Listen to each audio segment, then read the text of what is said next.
In 1968, the American Heart Association made an announcement that would influence people's diets for decades. They recommended that people avoid eating more than 3 eggs a week.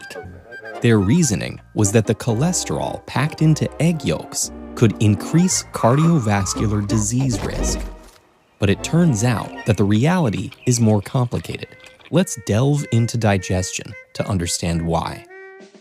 As your body processes a meal, it emulsifies fats into lipid droplets that can then get absorbed in your small intestine. These lipid droplets make their way to various tissues, including your liver. There, specialized cells unpack and reassemble them into lipid protein packages called lipoproteins that are optimized to flow through your bloodstream. Lipoproteins are composed of different ratios of protein and fat, so their density varies. VLDL, or very low density lipoprotein, is mostly packed with fatty molecules, including triglycerides and cholesterol. VLDL delivers lipids to your muscle and fat cells to be stored and used for energy. Afterwards, it's converted into LDL, or low-density lipoprotein. LDL is informally known as bad cholesterol because it's associated with cardiovascular diseases. This is because LDL is more prone to accumulating on blood vessel walls, which can cause inflammation. The inflammation attracts specialized white blood cells called macrophages to remove the LDL buildup. But absorbing too many lipids can compromise macrophages, causing more inflammation and triggering more macrophage recruitment. As the cells clump together, they form a fibrous, scab-like cap, effectively narrowing the artery. This can interfere with blood flow and weaken vessel walls, making clots and ruptures more likely. High-density lipoprotein, or HDL, on the other hand, packs more protein. It picks up excess LDL in the blood and brings it back to the liver, where it can be excreted. Because HDL is anti-inflammatory and keeps LDL in check, it's commonly called good cholesterol. Doctors order lipid panels to understand the concentrations of different kinds of lipoproteins and their building blocks in your blood. All lipoproteins are essential to your body's functioning, but it can become a problem if the different kinds get out of balance. Some people are simply predisposed to having higher cholesterol. For example, certain gene variants cause LDL receptors to behave abnormally, leaving more LDL circulating. Otherwise, different lifestyle factors can influence blood lipid levels, and food is one of them. So, what's the deal with eggs?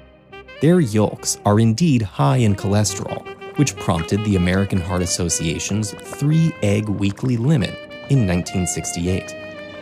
But while some of the cholesterol in your blood comes directly from cholesterol found in food, your body actually makes a vast majority of it from the different fats you consume. Saturated and trans fats found in animal, palm, and coconut products can drive your liver to create more VLDL and LDL packages.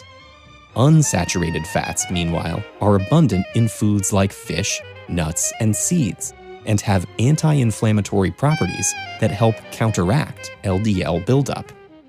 A food's fat composition has a greater effect on blood lipid concentrations than its cholesterol levels. So, the high cholesterol found in egg yolks isn't actually of too much concern. Egg yolks contain some saturated fat, but not too much, and they also contain unsaturated fats. Generally, an egg a day is considered nutritious. But it's not just what fats you eat, but what you eat them with. Fibrous fruits, vegetables, and whole grains help lower LDL levels by affecting how fats are absorbed in the digestive tract.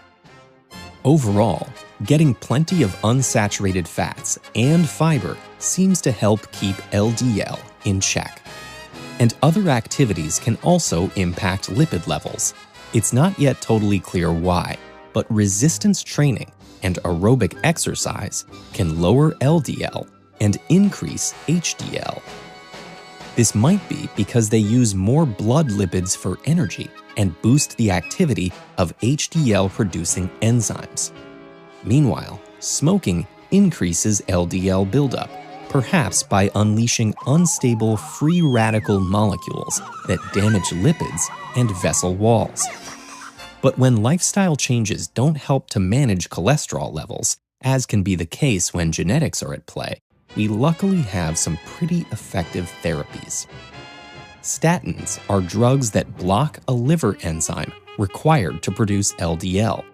Other cholesterol medications increase the production of enzymes that break down triglycerides and promote LDL receptor activity, helping clear it from the bloodstream. When it comes to cholesterol health, it's important to keep the whole picture in mind, on and off the plate, so things don't get all, scrambled. Do you ever feel like you don't know enough about your own body? Subscribe to this channel to learn about everything from baldness to muscle growth to why we have hair in such random places. Stay tuned and stay curious.